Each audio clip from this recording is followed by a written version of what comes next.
సుందరకాండలోని 14వ సర్గము అశోకవనము.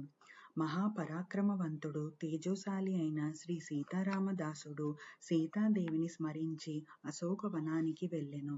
అశోకవనము శరీరాన్ని పులకింపజేసి సువాసనలు వెదజల్లే పూల చెట్లతో నిండి ఉండెను. అనేక పండ్ల చెట్లతో, పక్షుల కిలకిలా రావాలతో చూడముచ్చటగా కలకలలాడుతూ అలరారుచున్నది. హనుమపై పూల వర్షం కురిసింది. అప్పుడు స్వామి పూలగిరిగా ఒప్పారుచుండెను.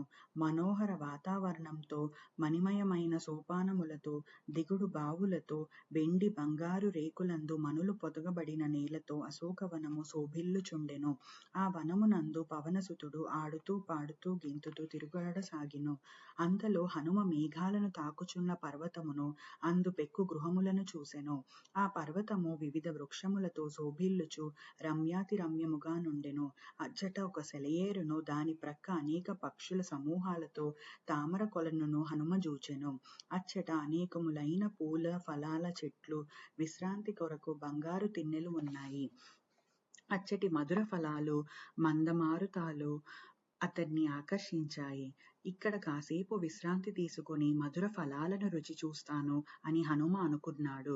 ఆ ప్రదేశమందు దివ్యానుభూతులు కలిగించే సువర్ణవర్ణమయమైన సింసుపా వృక్షాన్ని హనుమ చూసెను.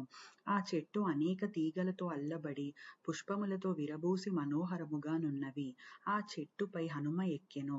అచ్చటి నుండి మారుతి సీతమ్మ తల్లిని అన్ని మూలలా వెదగసాగెను.